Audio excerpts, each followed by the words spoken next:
here's the Supermoto, and you can see that lighting is whack. Also, I don't know how the microphone is on this, but whatever, we'll give it a shot. But the CB750 is in the back of the Prius right now, so the living room is empty. No bike here, so we're gonna put the Supermoto here after I pull the engine, so it's easier to move.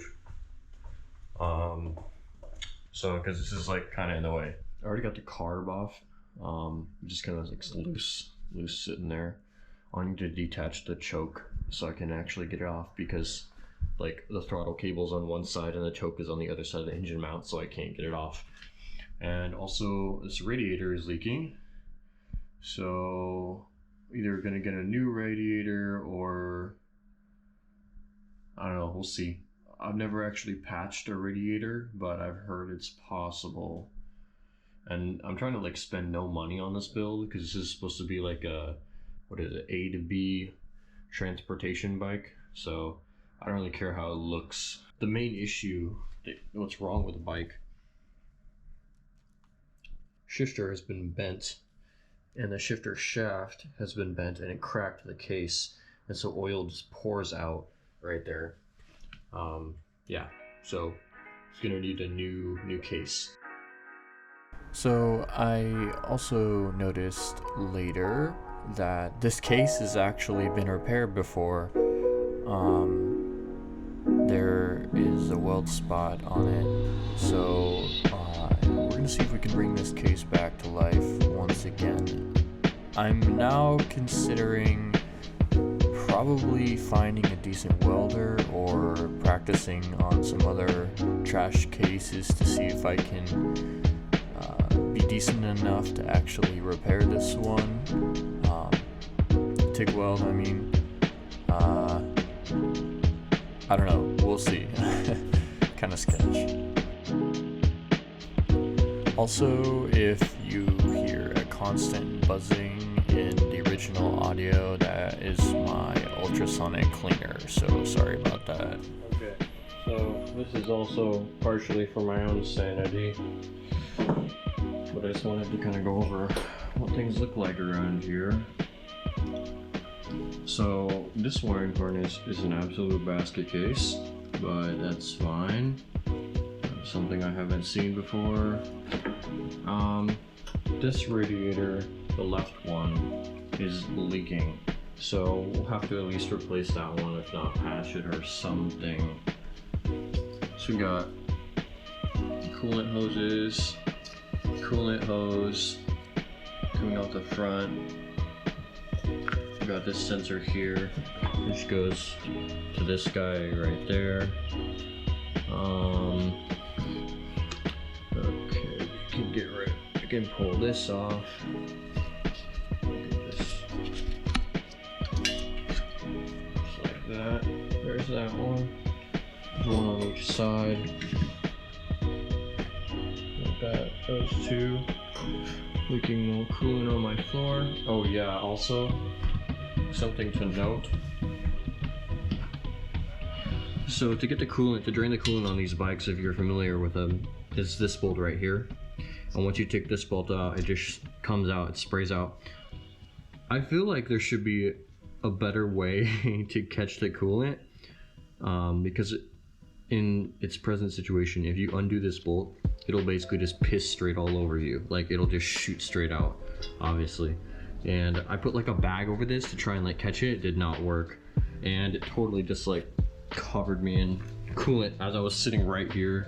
It just sprayed me, but it's fine. I ended up just holding the jug kind of like here and letting it piss into the jug. So yeah, that's how you get the coolant out. And then once you do that, you can go ahead and get rid of all this garbage. So I already took the rear section of the exhaust off, but I haven't taken the front section off. So I'll probably do that. Oh wow, look at two different bolts. I'll probably do that so I can get the engine out, because I'm thinking I'm gonna go that way, like take it out on that side, but I'm not sure. We'll see. We'll see.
Very little about these bikes.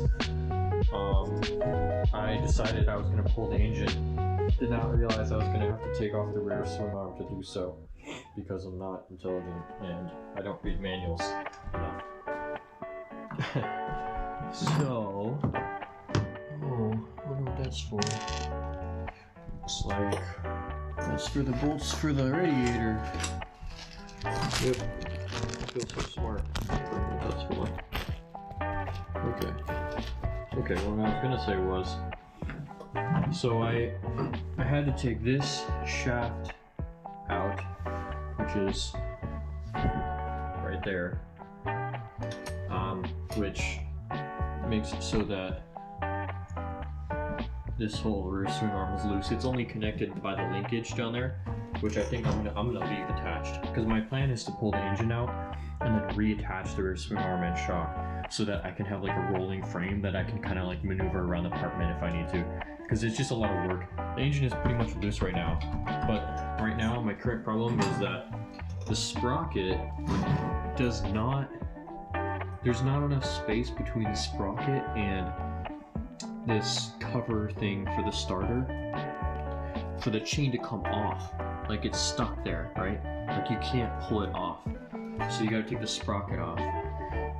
So I don't have the right tool for that, so I'm gonna use this. I mean, I think it'll be just right. It looks like it'll be just right, but yeah, I think that'll work.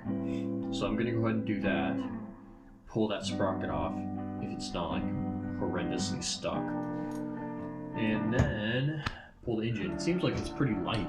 I was able to kind of just like lift it up, like move it around with one hand. My guess is it's probably ballpark of 80 pounds, I'm guessing, if I had to guess, but not sure, to be honest. Yeah, that's pretty much it. There's this oil line. I think this is an oil line, pretty sure, that goes to the bottom here, and you have to see what that, oh, before I lose it, this bolt here. Yeah, there's an oil line. It goes to the bottom of the engine, but you need to take it off to get to the bottom bolt for the bottom engine mount shaft bolt thing. So yeah, that came off. Let's see. Probably just put it back in for now. The GoPro died and I was waiting for it to charge, so I ran to the store and got some groceries and whatnot. Trying to maneuver around this thing is kind of a pain. But yeah, anyway, I bought this jack on Amazon. It's like a little scissor jack thing. You just crank it like this. It's for motorcycles. So far it's been pretty good. This is actually the first time I've used it. since I can't let the frame rest on the swing arm while I take it engine out. Oh, there's the fuse box. But some very intelligent person decided that since they couldn't find the original sprocket bolts, they would just use any random 10mm bolt they could find, and to clearance them, they cut away the swing arm. Like, who's that dumb? I don't know. Doesn't make any sense to me. Anyway, this is what the bolt should look like. It's flat on the front, and then it has a lock nut in the back. Well, this isn't even the right nut, but flat on the front. So, gonna have to buy a bunch of those. Other than that, it looks fine. The brakes do work pretty well, from what I can tell. I actually have the front brake. I don't know if you're supposed to leave brakes on like this, but I have the front brake zip tied just so that the bike won't move while it's on the stand.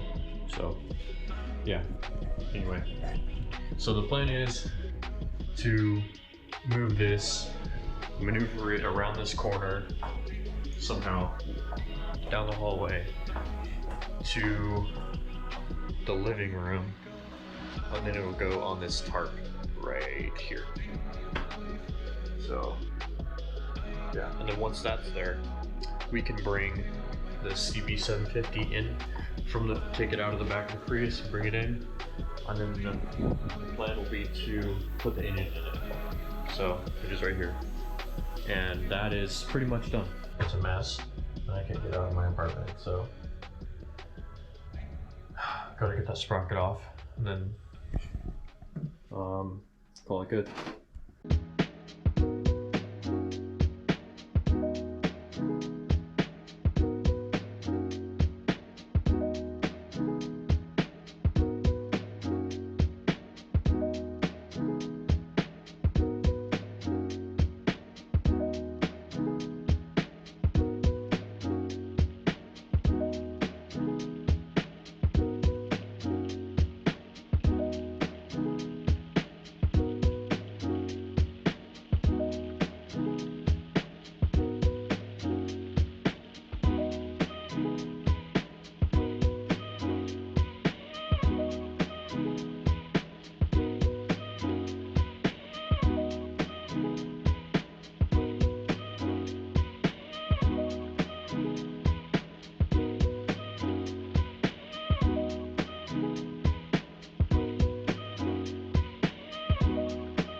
So my battery is about to die on the GoPro. I don't know how much longer it's gonna last. It's like 13%. But I got the bike out of the entryway. Just gotta clean up this oily mess on the floor. As you can see, all gone. Got it down the hallway, a couple oil drips, but not too bad. And we got it all the way down here in the living room on the tarp. So should be okay here, at least for the time being. This will be where it's at until I fix the crankcase. So the crankcase is over here. So here's the engine. Man, I will tell you the biggest thing, being able to pull this engine out myself and like lift it and just bring it over here is so nice. Like this thing, it doesn't go anywhere. Like it is very heavy. It's got to be 4 times the weight of this, which makes sense because you know, 4 cylinders, 1 cylinder. So I mean, kind of makes sense, I guess. But I'm actually gonna build like a handles that go on here so that 2 people can like lift this really easily for putting it back on the bike, because no way I'm gonna be able to do this by myself. I'm not gonna be able to put this in, so I'll have to recruit some help to get this back on the bike. But this guy, you can see there's the damage. My options are find a new crankcase or find a really good TIG welder, or find a really good welder that can fix this for me. So yeah, I'm not sure about that. I do know a few welders, and I weld myself, but I'm not sure I'm confident enough to tackle this one. Be pretty worried about the warping on the case, but I don't really know much about repairing these cases via welding, so can't really say much for that. I did get the sprocket off, which was a little bit difficult, but it did come off. But yeah, I guess weld, rebore. It's not on a mating surface. That means I don't have to worry about remachining the surface perfectly flat. If I could find a way to deal with this hole so it doesn't just piss oil everywhere, I'm pretty much set. And I want to take the head off and go ahead and look at the valves and see what condition they're in, because it didn't look like the exhaust was a little bit black, maybe a little bit more than it should be. I don't know, maybe it's running rich or something. But intake looks pretty good on this side, super clean. Of course, it's the intake. Starter, I think, was replaced. It looks brand new. I was told it does turn over, but it's not seized or anything, and it does run, but it pisses oil until it stops running. So yeah, get cracking on that. See how it goes. And we'll get rid of this thing, put it in the other bike. I'm trying to do two things at once here. Get this out and into the new bike, and get this as the main thing on the table right now. So kind of do a swap. But yeah, that's pretty much it. GoPro's like 9%, 6%. It's going down. Oh man, it's about to die. But yeah, almost died here on this oil. It's like super slippery. But Baby Ryobi Impact actually did pretty well. I was thoroughly surprised. Thought it was going to start on fire, but it actually handled most of the jobs I needed to. Yeah, so that's pretty much all for the update on the WR Supermoto. Probably won't get another one for a while because I'm prioritizing the CB. Since I already have it registered and everything, I don't have to worry about paperwork for it. But the WR, I'm gonna have to work on that because I'm gonna do an assembled vehicle title because it'll just be easier since I'm mixing a bunch of parts. That's what the guy at DMV recommended to me, even though I did previously use the Vermont loophole. So, which if you guys don't know about the Vermont loophole, definitely check that out. Just Google it. But yeah, pretty interesting. Especially for older bikes, you can get a better deal on your insurance that way. But yeah, that's pretty much it. 4%. Catch you guys in the next one.